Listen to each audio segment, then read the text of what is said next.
All right, so welcome to this 4-week course. I'm really excited about telling you about digital marketing and some of the essentials. We're going to cover as much as we possibly can. This is going to be a jam-packed month of April in terms of looking at this content. In the 4 weeks, some of the things that we'll be covering will be, of course, like today, we'll be talking about audience, marketing plans, marketing strategies, content, marketing campaigns. For week 2, we'll be getting into social media. Week 3, talking about e-commerce. And for the final week, we'll be getting into more of an e-commerce, but talking about SEO, pay-per-click, and paid social or paid social media campaigns. Alrighty. So again, welcome. A little bit about me. If you're just learning a little bit about me now, I can tell you that I am a marketer. I'm a creative speaker, instructor, and entrepreneur. I have a creative marketing firm in the capital region of upstate New York. Other things to note, I'm a past president of the American Marketing Association, the Capital Region chapter. Back in 2018, I was president. And in terms of the things that I love to teach, talk about, lecture, and discuss are topics related to marketing, social media design, business, and tech. So I'm very excited to be here, and I'm just happy to give as much knowledge as I possibly can in the aspect of digital marketing. So getting into it, I thought it would be a great idea to start off with your target audience. So many of you that are joining today are either business owners or working in a business or working in an organization. And I think it's pretty important to think about, like, okay, you have this business, you have this organization, but who are you going to be talking to? Who are going to be your potential customers? So there's some terms that I want to get you familiar with, and you're probably using them already. But one of them is the target audience. This group of individuals, these are people who are most likely interested in a company's product or service. All right. So think about, your organization, your business. These are, folks that are most likely interested in the thing that you offer. All right. And in this audience, they have some commonalities, some attributes that they share. They're going to be within different ages. Maybe there's some trends that you're noticing with location or education or income and some of these other traits. So they're going to have some similar patterns in there. And there's some things that are just not going to be alike at all, but you're going to try to look for the ones that are most similar. Now, we did talk about target audience, but there's this term target market. Like, they're not exactly the same, but they're very related. And I'll mention why that's so. So a target market has to deal with the broader market, the whole group of the people that should be sold to. Take you as an example.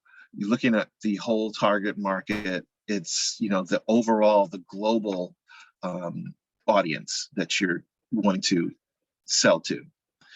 And yes, they could potentially buy a product, and they could influence your marketing and business decisions.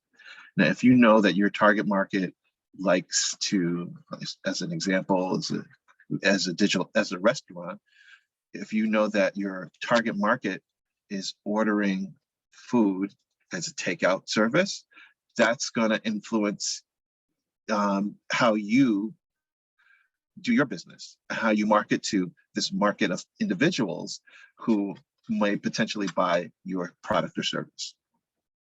Now, looking at the target audience, this is a much narrower group that you want to sell your product to. It's a smaller section of the market that you want to target specifically with your marketing and advertising efforts. All right, so there's definitely a difference. Target market more broad, target audience much narrower.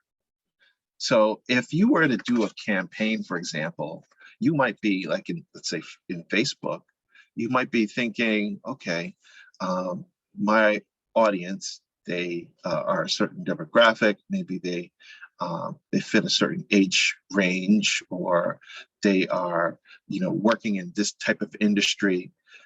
That will be your demographics here. You're finding some of their interests, their behaviors, and location. You really want to focus on the intersection of all these things. And that is where you're going to find your target audience. These are the people that, in a narrow group, these are the folks that are most likely wanting to purchase your product or service. So I thought we tried a small exercise and discuss some ideal customers for different types of businesses. When we've been talking about target audience and target market, you can certainly, trying to figure out like which one is which, you can certainly think about that, but you can also just think about in a broader point of view who your ideal customer is. Now, for a landscaping company that also does snow plowing, they might want to be thinking about their ideal customer maybe being a homeowner, or someone that has a lot of property, maybe lots of grounds that would need maintenance, of course. In this exercise too, I want you to maybe think about number 2.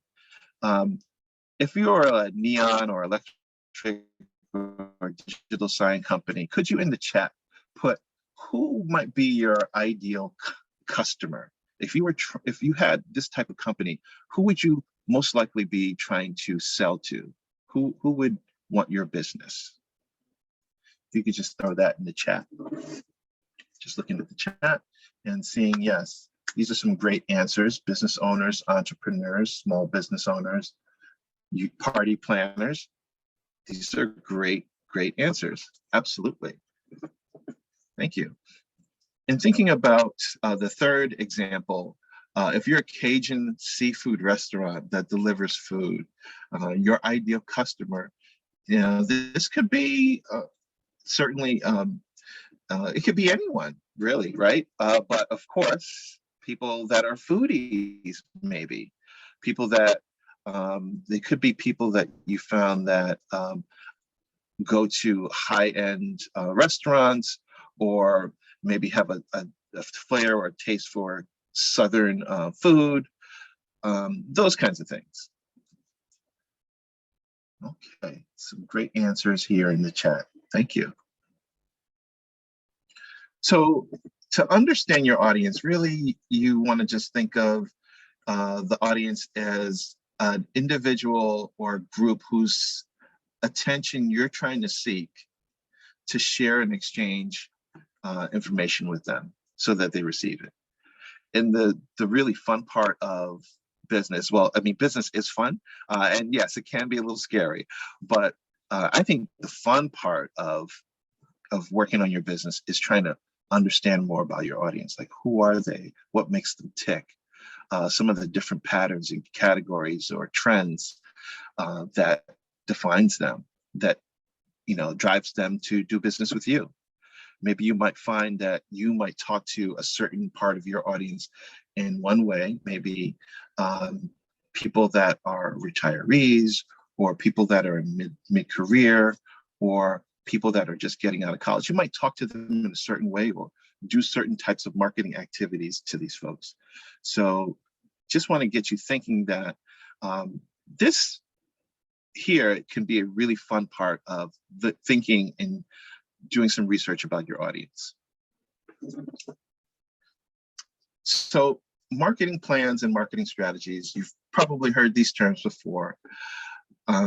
Sometimes they get used interchangeably, and they really shouldn't, but sometimes when people are thinking marketing plan, they really mean strategy. But really, a strategy in terms of marketing is the thing that you need to achieve for your marketing efforts as it relates to your business goals. Some people like to think of it as the why behind your marketing efforts, like why you're trying to get in front of your potential customer, and why you'd want to go about doing that. Like I have some examples coming up, and it will illustrate this a little bit better. So think of the strategy as the why, the overall guiding principle as to why you're doing this, to, of course, maybe to improve sales, to get more customers, or more loyal customers, or rebrand, or something like that. And the plan, these are more tactical. This is the roadmap. It's about the execution here, the actual actions that you're going to take to achieve those marketing goals. All right. And it will cover like what you're going to do, specifics for the plan, how you're going to do it, where you're going to do it, when, and how you're going to track whether or not you're going to have any success with your marketing. All right. So whatever channel you use, if you're marketing your business with your website, you might be thinking about, okay, you want to have a website, but what kinds of things are you going to be putting on that website specifically? What pages? That's going to be more of the tactical, the nitty-gritty, the plan, the actions. All right. You might have other marketing channels as well. So if you were to write a marketing plan, and it's by all means a very optional thing to do, not all businesses are required to write a marketing plan. Just like all businesses are not required to write a business plan, it can help you. It can help you focus and think about your business in a very meaningful way, and really get some insights. It will give you a better understanding of your numbers and future projections if you were to do something like a business plan, and in this case, a marketing plan. And in a marketing plan, you have these basic components. You can actually write a marketing plan that might be 25 pages, but on the other hand, you could literally write a marketing plan that's 1 page if you're really specific about what you're trying to do. Components, a business summary would include your company name, of course, the names of the people who are responsible for pieces of your marketing plan and the marketing activities. And it may include your mission statement. Other things in your marketing plan, your business initiatives. So these are the goals that you're going to define, and hopefully they are SMART goals, right? These can include some marketing strategies for your business initiatives. So think about what your goals are as a business. What are you looking to accomplish for 2022, or even within 5 years? Next, customer analysis. This is going to help you show an understanding of the market as you know it, and who your ideal customer is. We looked at that prior example of thinking about these different businesses and who their ideal customer might be, and maybe who their target audience might be.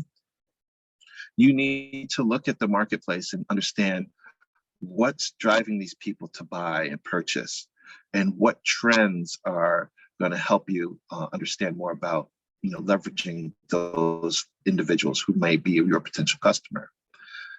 Next, the competitor analysis.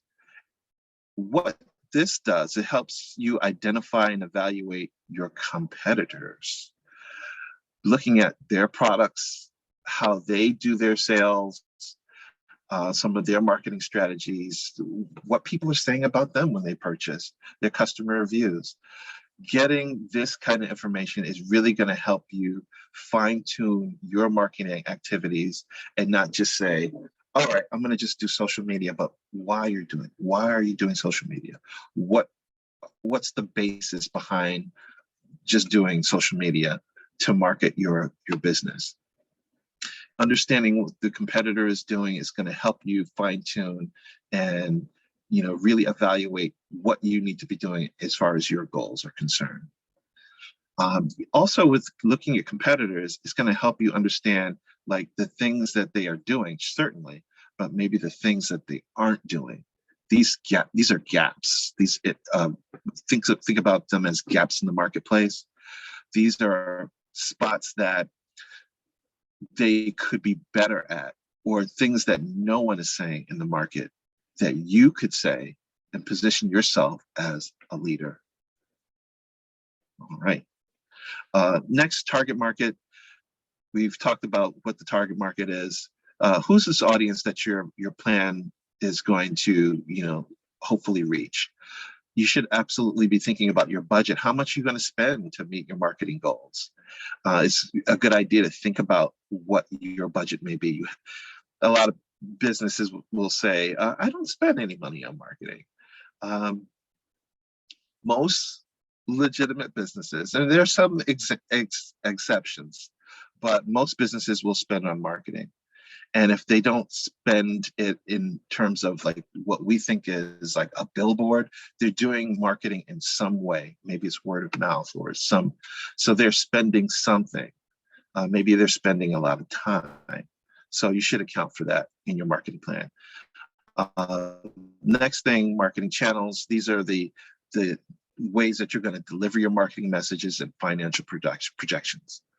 How are you going to spread out this budget of what you're going to spend on your marketing across these different channels? You're going to spend X amount on your website, X amount on email marketing, maybe another small portion on social media. And then you're going to make an educated guess on what your return on investment is. All right, so these are the basic marketing plan components if you were to write one. And there may be times if you're working with an entrepreneurial group or you're in an accelerator program, they might task you to write a marketing plan. And it seems scary, but it really, after you do it and break it down to these components, it's not so scary. So I'm going to stop here and just see if anyone has any questions. Feel free to bring yourself off of mute if you want to ask the question yourself, or if you want to put it in the chat, I can read it out for you. Excuse me. I would say while we're kind of just waiting to see if anyone has any questions, I would tap on the budget part just a little bit, and say really do your research. If there are other maybe small business owners, entrepreneurs that you know of, as an example, the cost of having a website created. So whether you do it yourself or you hire someone to do it, that's something that you really want to make sure that you're budgeting for appropriately, because I have seen people only budget $100 for a full website. I will tell you that it's not realistic. So, I don't want to burst any bubbles, but just really do your homework, because some of this stuff, the end product seems so simple if it's done correctly, that you don't realize all of the work that actually goes into making it seem, so simple and easy flowing. So just really do your homework when you're looking into things like that. It looks like we do have a question in the chat. It says, is there a formula to determine how much to spend on marketing? This is a really good question. There may be a formula out there. I can tell you, though, that in general, businesses may spend somewhere between 2% and 10%, and that's a very generous, that's a very conservative 10% on their marketing per year for an annual, annual year. So that's 2% of your revenue.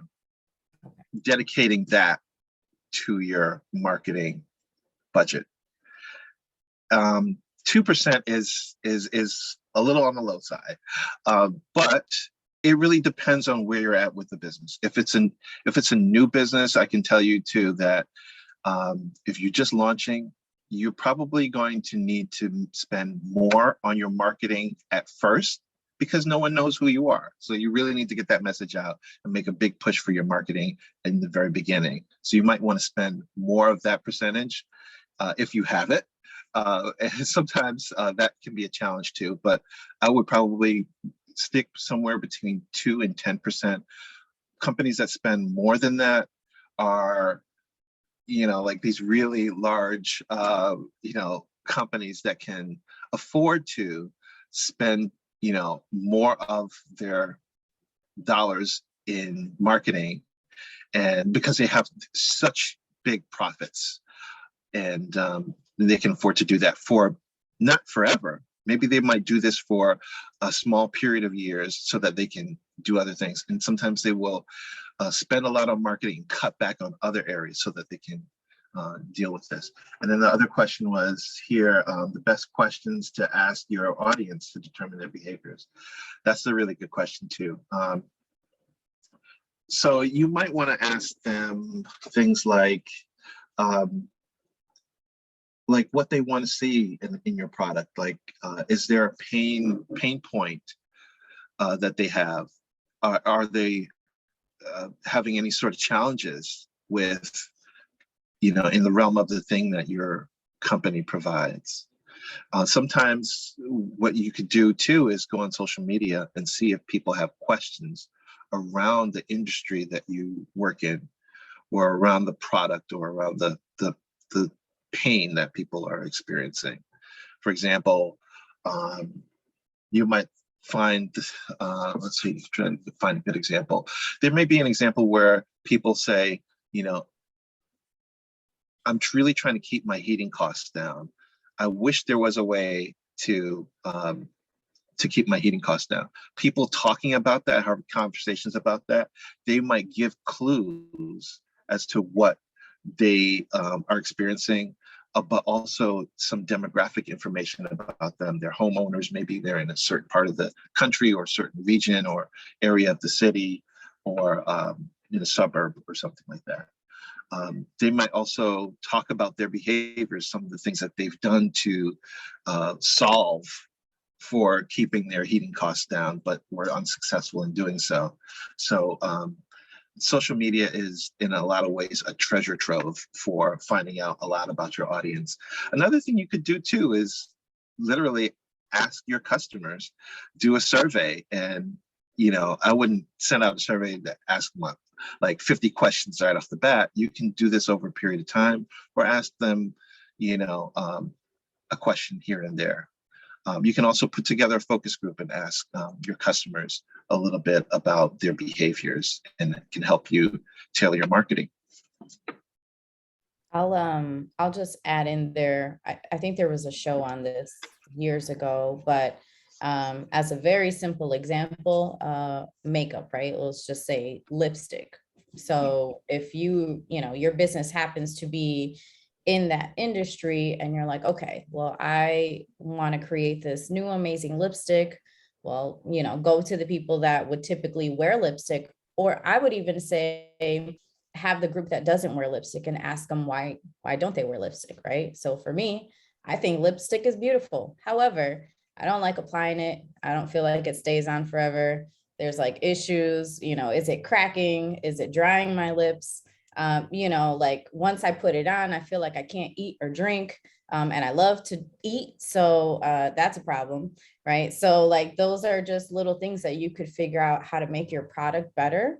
And maybe you will actually find a niche between, that industry that you're going to say, oh, well, the lipstick that I'm trying to create is for this specific type of group because these are their pain points. Okay, super. Thank you, Jahida. That's fantastic example. All right. So in looking at marketing strategies, marketing plans, here's an example. We take the footwear company, athletic wear company, Adidas, and their strategy might be to, and actually this is actually true, where they wanted to be more of a digital company while being the best sporting apparel brand in the world. And to do that, so I mean, that was their overall strategy. That was kind of the thinking behind, where their direction was going to be. And their plan, this is the roadmap, was to collaborate with professional athletes and major tech companies. And they were hoping to focus on 6 major cities in the world. And in doing so, that would help them carry out their strategy. So the plan was those nitty-gritty details that were going to help them achieve this goal and the strategies that they set out. This is one example. Next example is the Louvre. So this is the French cultural place in France.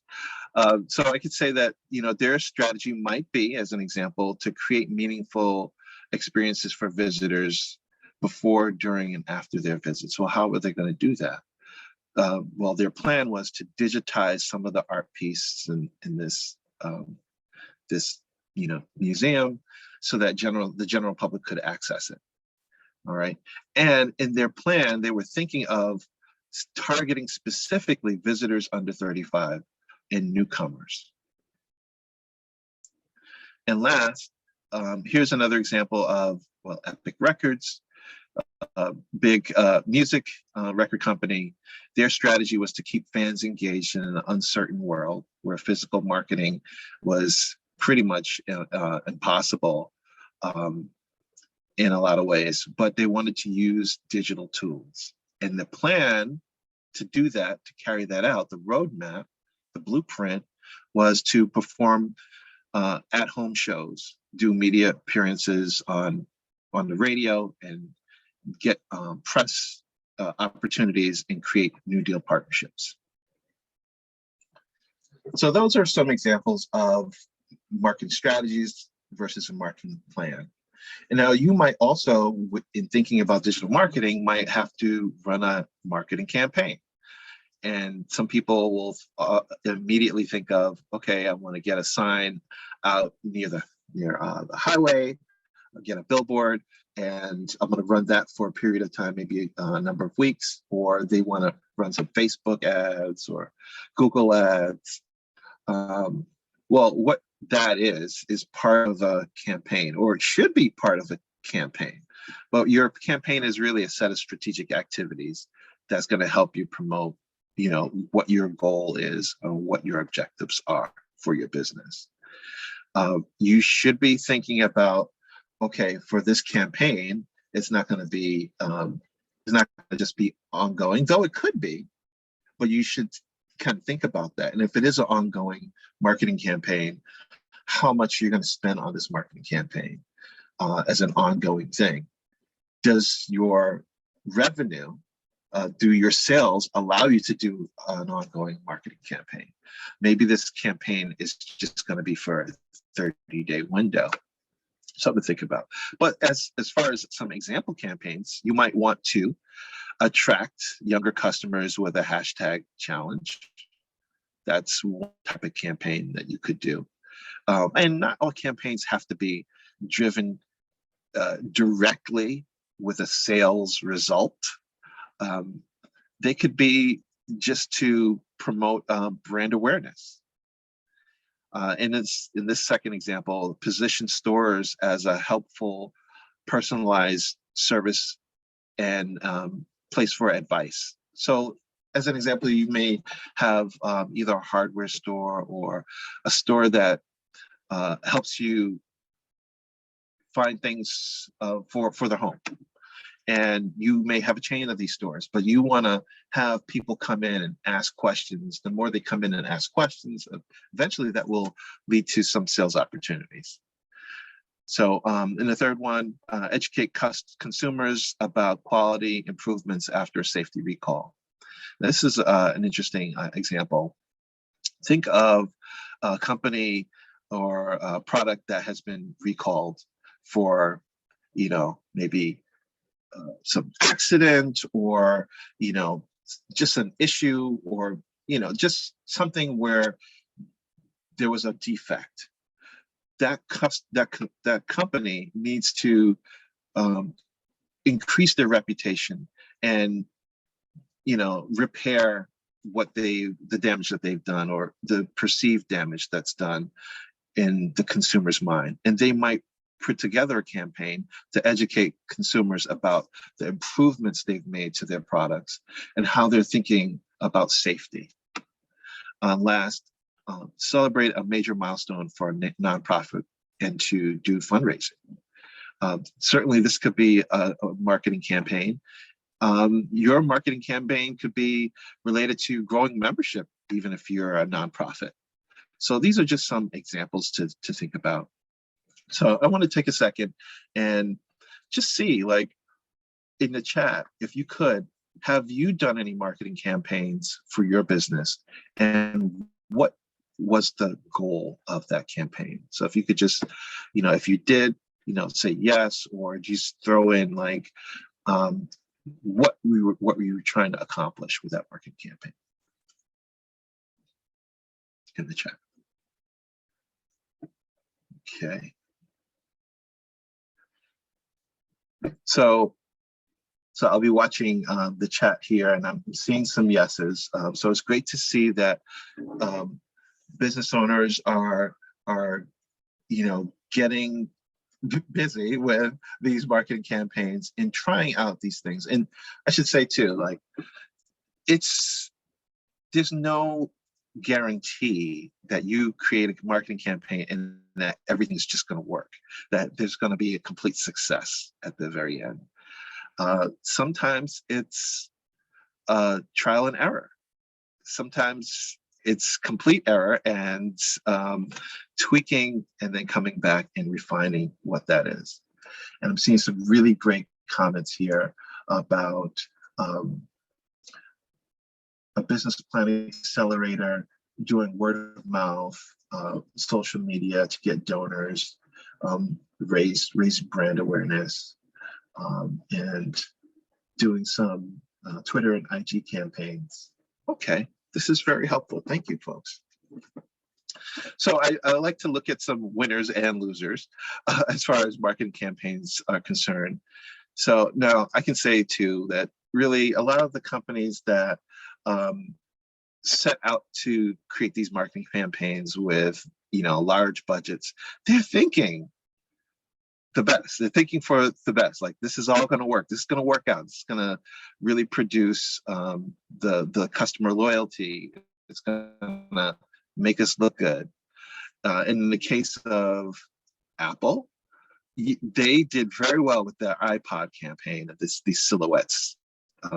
We might remember this from, more than 15 years ago. And the result was $1.2 billion in net sales in just the first quarter of 2005. Just think about that, in just one quarter. So this was a largely successful campaign because it got them the sales. It was immediately recognizable. It was all over television and billboards and things like that. So it was definitely considered a winner. Got Milk campaign was definitely considered a winner because it definitely increased milk consumption. And you probably, many of you probably remember a lot of the Got Milk commercials. They were very successful. And this, on the other side of the screen here, on the right side of the screen, these where you have the macaroni and cheese in this burger. Apologies if you just ate lunch, but the macaroni and cheese, Kraft macaroni and cheese campaign, this was a very risque campaign that resulted in a lot of backlash. I don't know if you remember, this is going back to about 2020, where they were trying to be tongue-in-cheek. They're trying to be funny, and they were saying, send nudes, like noodles, and it just didn't land well with audiences. And they thought that a lot of the audience customers thought that we were trying to sexualize Kraft macaroni and cheese, which was a very kid-friendly meal, and it just didn't land well. So they probably had good intentions at first to gain a lot of sales and gain a lot of traction with this. It just didn't work out. And they got a lot of bad press, which they had to clean up. And then here on the very right here on the side is this moldy hamburger. That this was a campaign done by Burger King. And they wanted to show that no artificial preservatives were used for their foods. But and I think they were successful in showing that, but it didn't make people want to go out and buy a burger. So so it had a sales impact, and it just didn't land well for them. So these are some winners and losers for marketing campaigns. I think all these companies set out to do the right thing in terms of thinking about their business goals, but sometimes it could be a number of factors that um, don't help the marketing campaign be a successful one. Some of those factors could be the creative, what the imagery is, the how persuasive it is, the execution of the work, the writing, the thinking behind it. Sometimes it just doesn't land well for a myriad of other reasons. I want to pause here and see if people have any questions.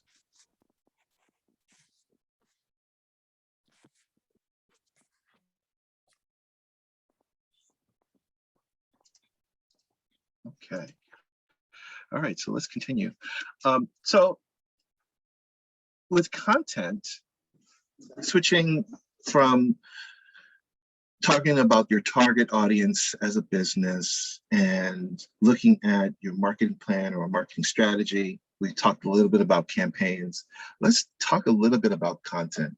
Now, when we did the workshop last month, we talked about content marketing as an approach that you would use to fuel your marketing efforts. But really, content marketing, an integral piece of content marketing, or just the approach of using content marketing as a way for getting your information out there to potential customers, you really should be thinking about content. Now, what is content? People use this word very loosely, and like everything is content at some point. But really, content, and as a nice definition, is the information that's created by you as an organization and packaged in a way that provides immense value to consumers in a marketplace. Now, hopefully, you want to turn these consumers into customers, but you have to build up this value. These consumers have to see that there's like an overwhelming value that you've given to them, that they feel like the next business decision they're going to make is to do business with you. All right. Content is important because it creates awareness, and it helps create a touch point between you and that consumer. It gives you a method of delivering your message to customers, and it really answers some of the questions that your customers may have, like, how do I fix that leak on my roof, or how do I find the best shade of lipstick? We were talking about lipstick earlier. It could be any number of questions going around in your customer's mind. All right. And the content that you produce is going to help them answer those questions, because you as business want to be seen as the expert or as an authority. Some of the different types of content out there's so many, lots out there: infographics, checklists, white papers, ebooks, how-to guides, blogs, you name it. There's just so many types of content, and there's more beyond this. Curious to know what people are using or consuming when you're out in just looking around on the internet. Are you consuming any of these pieces of content? Like, which ones do you find interesting?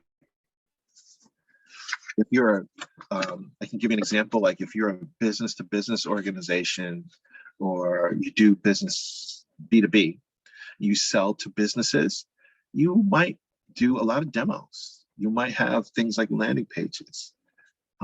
You might do webinars to get potential customers in, and then over time, nurture them and eventually find a way to do business with them. Okay, I'm seeing some great comments about people consuming video and podcasts and visual content. So this is super. All right. Oh, and someone's mentioning something about repurposing podcast audio content to social media. That is wonderful. In fact, that's one of the tips I have later about talking about content is in creating this, it's no easy feat. Creating this content takes time, it takes money. And if you can repurpose and reuse and recycle some of that content, that's really helpful. All right. So you as a business, you're creating this content, that's super, but what is this all for? Are you just creating random blog articles? Are you just, just throwing up, episodes for podcasts when you get around to it? No, there should be a strategy around this, some sort of high-level planning and execution. When you put the content out there, you can't just let it sit. You have to promote it. You have to talk about it. And of course, distributing it is a good way, but you might distribute it on one platform, but many platforms or many channels. And you may need to do this not just once, but in an ongoing fashion to support your business's objectives. So this is what content strategy is about. You really should have a content strategy, and even if it's I'm going to publish blog articles, like 3 blog articles a month related to, 2 topics that my customers find really helpful. That's a start. That is a start, but it still doesn't cover a bunch of other things that you should be thinking about, like the execution of that, how long it's going to take you, how are you going to promote it. Really creating content takes a lot of time. And if you do this without a strategy, you can be wasting a lot of time in your business that you could be spending in other things. And there may be cases where you want to outsource some of this creation of content as well. But before you go outsourcing stuff, you really need to understand what this is, what your strategy is. And your strategy will help you track your progress and guide some of your content marketing activities. All right. So in creating a content strategy, I know we talked about a marketing strategy, we talked about a marketing plan, and because you're here, you're taking this 4-week course. Really, this is the stuff that's going to help you outpace some of your competitors. Many of your competitors, they just have a little bit of time to do a Facebook post here and a Facebook post there, and then call it a day. And if you're doing that, that's fine. That's still good effort, but it shows, because you're here, shows that you want to get a little bit more in depth of what's behind this and how you're going to outpace this competitor. How are you going to outshine them? How are you going to maybe get a little bit more market share than you have today? And some of these strategies and tips are going to help you accomplish that in this 4-week course. So, and then talking about this creation of content strategy, it can be boiled down to 8 steps. In some other places, they may talk about 10 steps or 12 steps. I've seen 25 steps, but I boiled it down to these 8 steps. Step 1, define your goal. Really, this with any strategy, no matter what strategy you do, if you don't start off with a goal, you're done. Because everything that, once you get to the end result and you can't look back and say, why am I doing this? You've wasted a lot of time. So you have to start with your goal. And maybe your goal is to, again, maybe position yourself as a leader for the product and service that you have. All right. And I think you can add more to that goal to make it a SMART goal. All right. Number 2, conduct audience research. We kind of talked a little bit about this earlier when someone was talking about, I believe it was asking questions to the audience to determine some of their behaviors. That's like audience research right there. That's market research. And we talked about doing that in a bunch of different ways, just looking at what the audience is doing, what they like, maybe what they don't like, what they're using, what they're not using. But doing that research is going to help you understand more about what you need to create in terms of this content. Number 3, performing an audit of your content. All right, maybe you're producing content today. Well, what does that content look like? How often are you producing it? Just looking at what you've done in the past can help you understand, like, okay, I started off here and I'm here. Now I'm here. Gee, wow, I could have done that better. It's going to help you think about what you've been producing for a period of time. Choosing a content management system. Now, a content management system is usually in terms of thinking about websites, but your content management system is that it can be more than just your website or WordPress. It could be some of the tools that you're using to put your content together, or file it, or index it, or repurpose, or control, like how often you do it. Maybe it's a scheduling tool that you're using to manage some of your content. So you should be thinking about what kinds of systems you might use there. Brainstorming content ideas. Maybe it's just you in the business. Maybe you have team members, you have folks, partners. Put all of your heads together and come up with some ideas on what you think your audience wants to see, based on research, of course, based on asking them what they want to see.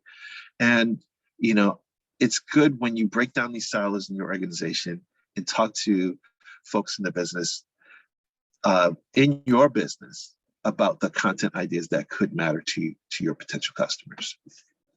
Hey, Michael, I just Yes. want to pop in real quick. So someone is mentioning that they're having it's hard to determine the ROI on the content creation and marketing efforts. Is there maybe a formula or any way that that can assist them? And there is another question regarding any tools or websites that we can go to pull out statistics for the research. What are other ways to do research about your audience? Someone did mention Google Analytics, which is also a very great tool to use. Mm-hmm. But if you have anything in mind, so those 2 questions. Mm-hmm. Those are really great questions. Thank you. So yes, I would agree 100%. It is very hard to determine your return on investment with all the content creation that's out there and marketing efforts. There is no single formula that can help you in all cases, because your content might be, created in different ways. Of course, your time matters. So it might be looking at a bunch of different factors or ideas to come up with how much time and money you creating this content is going to cost you. And then in the end, once you come up with that, maybe you have an hourly rate. Maybe that's part of your determination of what it's costing you to produce this content. And then on the other side, well, what is this resulting in? What is the outcome? Now, if based on, and there are a lot of formulas out there, that the cost for you to acquire a customer is X. You look at that versus the cost to create that content, and you start to see some interesting numbers there. Like some people realize that in their business, after getting so many customers, it requires them to spend $500 in their marketing activities. It's finding out different ways. Maybe using Excel is a really good tool for this. But if you come to the conclusion that, as an example, it takes $500 for you to acquire a single customer, and if you find ways to spend less than that $500 to acquire that customer, that is a good thing. So you always want to try to look for ways to be frugal, but spend less money on acquiring the same outcome.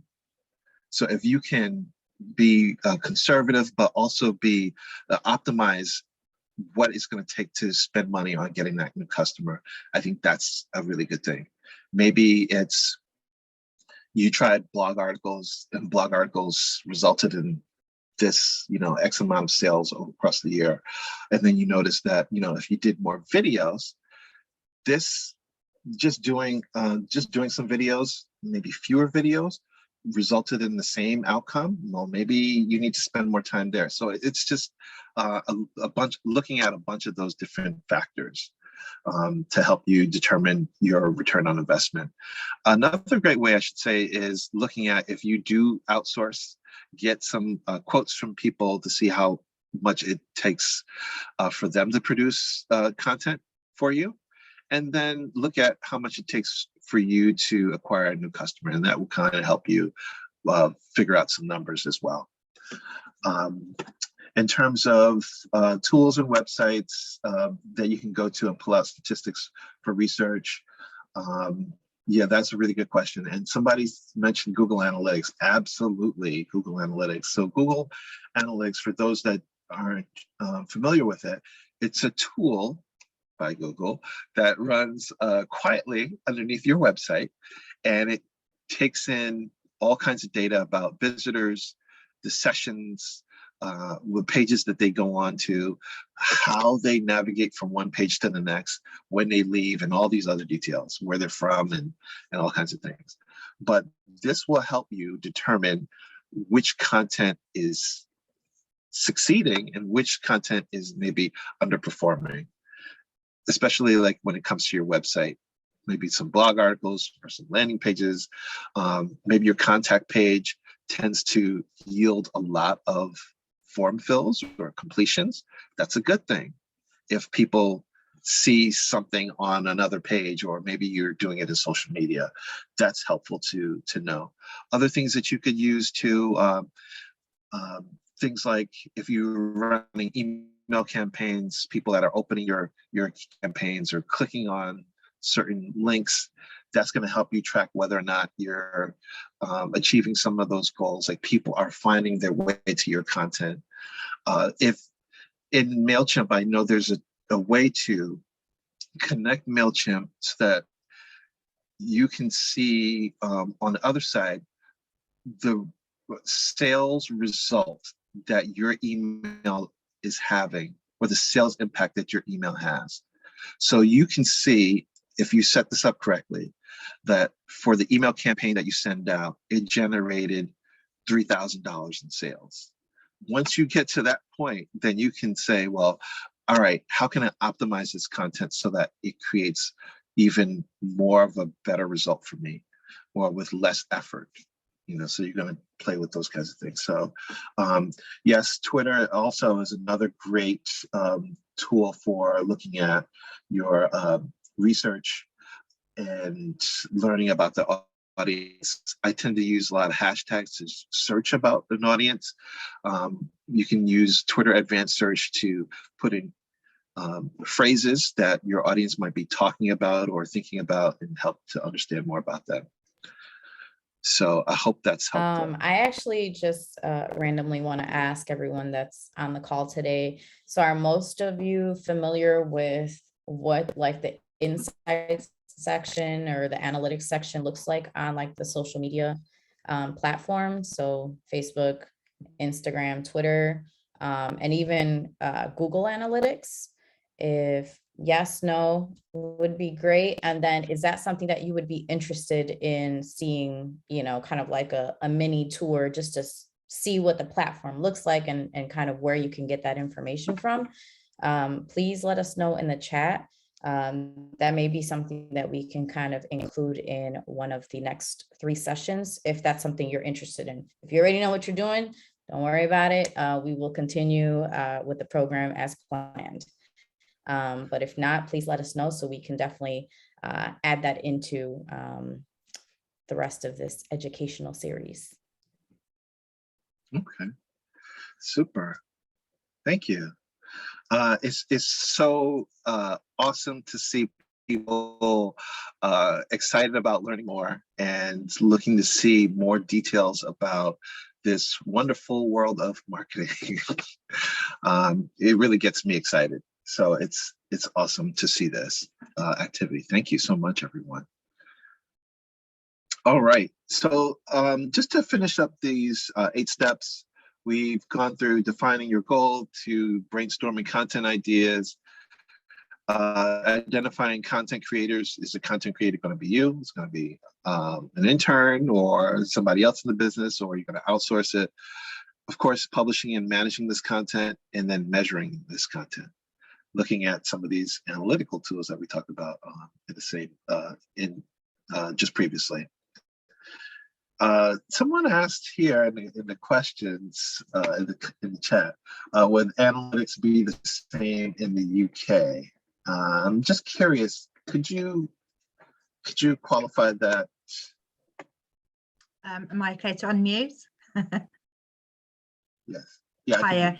Yes. hear you. So I'm based in the UK, and we have different rules regarding GDPR and stuff like that. But I'm very, very interested in the analytics and insights of social media. So yeah, I'd love to learn. Okay. All right. Super. Thank you. So yeah, the analytics would pretty much be the same, and there are some tools that will give you country level access to country level information about who is getting to your content and from where, and different time zones. Of course, the time that they're accessing content as well. And thank you, Roxy, for joining us all the way from the UK. Actually, and you did mention something about GDPR. GDPR is it's a type of regulation that applies to businesses in the UK and parts of Europe, where it's a privacy regulation. And if you are capturing any information about people, like their analytics, you need to specify that on your website. There's more. I'm not a GDPR expert, but there's information on how to include that on your website, so it lets users know from Europe and other parts of the world that you are capturing data about them. And if you don't do that, and you have people from those parts of the world accessing your website or your content, you could be open to some penalties, let's just say. All right. Okay. Thank you. So quick exercise I had, just curious about which types of content you publish that attract the customers for your business. I'd love to see you throw that in the chat. Just curious to know, like, what are you producing? I mean, you talked a little bit about that too earlier. So it's always good to see what people are doing as far as publishing content. I'm big on LinkedIn posts. I love Instagram and a lot of these social media channels, but creating content for me is also about ebooks and resources. And I want to just throw in a couple of them in the chat too. I have 2 resources, one about content tools and one about 25 marketing to-dos to try for 2022. So these are 2 examples of content that I publish to attract customers for my business.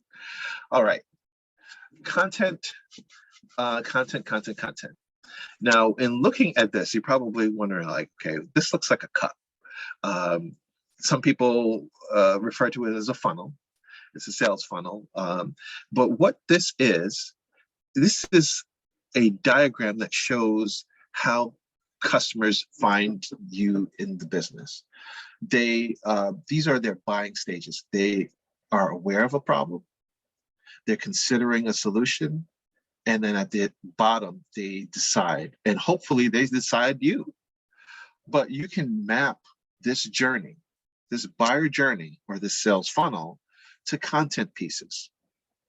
If you look here in this diagram, you can create things like videos, blog posts, social media posts, quizzes, and infographics just to get people aware of you as a product or as a service, or as a, someone that provides a solution. You're just providing some awareness. And sometimes they are just aware that they have a problem. So this type of content would attract them. Once they get to this middle stage, things like newsletters, events, white papers, and webinars work really well because they're considering you, but they're considering other possible choices to help them figure out their challenge. And then they're going to finally make a decision with some of these pieces of content, case studies, pricing, demos. If somebody comes to you and asks about pricing, they're probably interested in making a purchase. Not to say they're going to make one, but they're closer to making a choice about their buying situation. Right. Hey, Michael. Yes. It's me again. Yeah. There's a question in the chat. I was right over there. Okay. All right. I will let you go ahead on that then. Yeah, no, thank you for your help. Yeah, I just saw it pop up on my screen and I said, okay, I gotta take this one on, right? So the question is, how would you tweak this buyer journey for businesses in which the bulk of the content is free? And in their case, the podcast is the product aside from the Patreon premium content. Okay, let me get my head wrapped around this. So you would take for this buyer journey, the bulk of the content is free. So you might want to find at some point things that get them closer to I think all of your content needs to be is going to be persuasive. I'm assuming that it is, definitely. But I think when you get people to see a little bit and makes them curious, like they have to see what's on the other side. If you offer like cliffhangers in a way in your content that's free, and like the paid content is the stuff that they finally get to see on the other side. I think if you offer people a little bit that's free, it shows that you providing value. It builds some credibility, but then it feels like you're a trusted authority. And then you can position your messages so that you can say, hey, if you want to see even more of this, you got to come onto the other side and get access to this content on the Patreon for the premium content. So, and then you're talking about this, the podcast. I think with a podcast, your podcast as publishing like free content, podcasts have legs. Certainly, and when I mean that, I'm saying that podcasts are very easily spreadable and shareable, which is great. But I think if there's some tidbits that are on the other side in that premium content, things that they could get access that are going to change their life. Make them think aspirationally, like this content on the other side is really going to transform how they look at the world. Not knowing a whole lot about your business, but if you position it that way, I think you can have some really awesome results. Does that help, Krista? It really actually validates a lot of the steps we've recently been taking. So thank you for that. With the aspirational stuff, I don't know how much we can do. We talk about the Marvel universe, all the movies and shows. So we can only go so Right. much inspirational, but we do a lot of the teasing and we do put our Patreon stuff on preview on the feed. So yeah, thank you for validating all of that. We know it helps to know we're going in the right direction. Okay, super. Awesome. All right, super. Thank you. All right. All right, folks. So we're getting close toward the end here. I want to be mindful of everyone's time, make sure we have enough time for questions. But I had a slide here for content ideas. If you are a fashion boutique, we've been talking about content and the importance of it, the different types of content. Now, if you were a fashion boutique, you might try any one of these or all. Things like live stream videos. actually, this could work for many types of businesses. If you really break it down and think about it that way. If you offer a service, live stream video in general is an interesting channel to tell people about what you do and the products that you sell. Talking about the maintenance and care of the thing that you have or that people are buying, that's adding value to their life in general, and just being educational and educating people about maybe situations that they have, in this case, awards shows and galas. I think just being educational and educating the consumer is a great thing to do, and it adds some stickiness to what you do as a business. Content tips, I'll start closing out with some of these things. Create a strategy before you're making your content. We talked about this. Certainly, if you don't start off with your strategy, you're missing out on thinking about your goals. Talk to your customers, your audience, about the content that they want to see. They will tell you. If you're doing it in a survey or focus group, or just asking people ad hoc about the content that they want to see, that will be helpful. Definitely ask them. Activities like competitive analysis and keyword research will help you a great deal. It's going to give you an insight on what competitors are doing, but also the things that they are not doing that you can use as an advantage. You have to absolutely track and measure your content performance. It's key so that you know that you're not spending time, and you can be more productive in some of these areas. Every piece of content that you publish should have a purpose. It should lead people closer to that sales outcome, or nurture them so that they become more familiar with what you do. Of course, look for ways to reuse, recycle, and repurpose your content.